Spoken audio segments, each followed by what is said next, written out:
Greetings, folks. We're at Temple 6, I believe.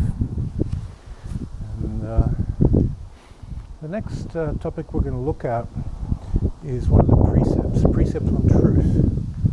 Now, the concept of thou shalt not lie, it's not to be a good person, it's all about resonance. Now, when you look at the organizing power of your unconscious mind, when you look at the body consciousness ability to keep you alive, keep your heart beating, it is exceptionally intelligent. And in order to access that intelligence, you need resonance between the conscious and unconscious minds. Now, truth as a frequency allows your unconscious mind to guide your consciousness to the truth of the matter.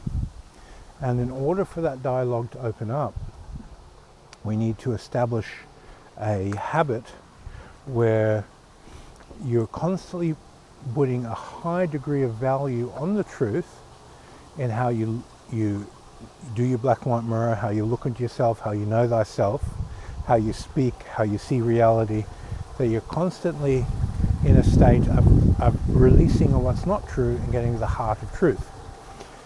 Your unconscious mind will begin to reflect the truth of whatever you're looking at with that same level of accuracy and intention as you consciously act upon.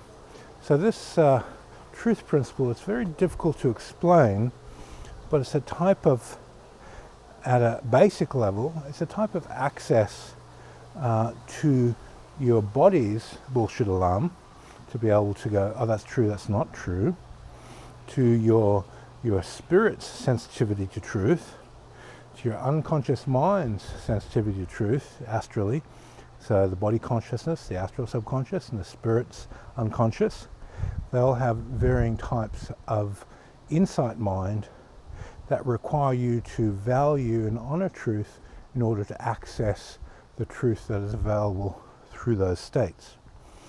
I'm not sure if I'm getting this one as clearly described as I'd like to, but that's the gist of it. Now, how does it start to work to start with? When you are vital breathing and something glows, let's say you're reading a book and the passage stands out, it's your spirit or your body conscious or your astral unconscious saying there's truth in what you're reading. This is important. Go into it a bit more depth. Look at the details of this. And if you listen to that intuitive glow, your unconscious mind automatically begins opening a dialogue with your conscious so that you can consciously take advantage of and listen to the unconscious. So you get higher degrees of intuitive knowing, higher degrees of truth. So by first honoring the concept through how you think, feel, and act, the dialogue begins. Now, if you take the opposite, where a person lies a lot, they lie about themselves, how they think, how they feel, and how they act. They let's say they're a spiritual teacher and they're in a state of teaching one thing, but they're not seeking to develop and improve themselves in that same way. There's hypocrisy there. There's a lie. And what that lie does is it tunes their unconscious mind to more lies. And they release more lies because they're not living in truth. So if you're a teacher, this is extremely important that you live in truth so you can emanate high quality information and high quality influence through the teachings that you share with people. The next aspect of truth that we want to look at is going more towards universal truths. How the higher aspect of the spirit understands the universal nature of things, and how that universal nature of things becomes accessible to a person who puts a very high value on truth. Now, this also requires equanimity.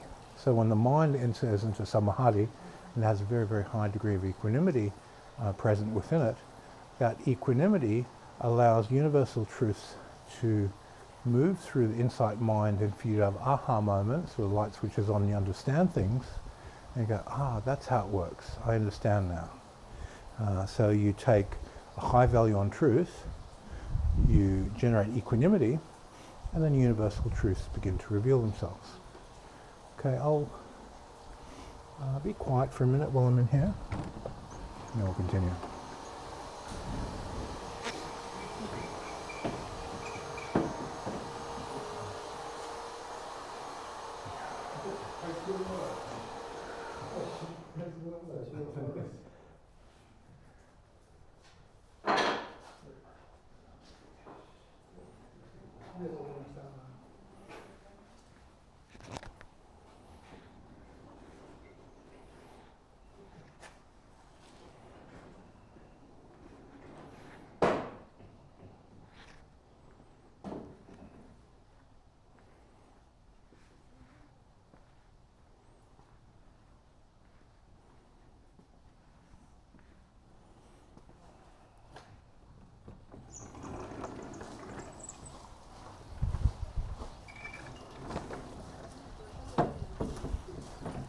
Okay, so as we continue to investigate truth and move through equanimity and how universal truths begin to reveal themselves through the insight mind, the insight mind is always seeking to translate intuitive knowing about something into functional use.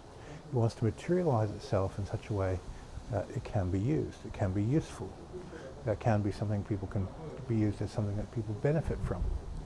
So we're always seeking to let the intuition express itself through the intellect as a practical thing.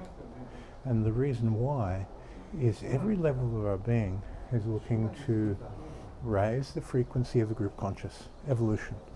The group consciousness always wants to develop and grow, and in order for the group consciousness to grow, we have to all grow on an individual level. So whether it's on a bacterial level, whether it's on a cellular level, every level of consciousness wants to evolve, so the whole evolves, and that expands into the universe expanding. So this insight mind revealing truth allows things to function at a higher rate of efficiency and for the universe to essentially expand. So truth is an integral part of ascension, it's an integral part of spiritual development, and it's an integral part of interacting in society with people and being in a position of trust, where people interact with you with dignity and honor, and gives you a high quality lifestyle. If you want a high quality life, the resonance with truth becomes essential. So these basic concepts in Buddhism are actually the platforms for ascension. So when the Bible says something like "thou shalt not lie," there's much more happening as a karmic effect of someone who follows that, and it speeds up when people understand what those words actually mean. Okay, thanks for your time, and see you on the next video.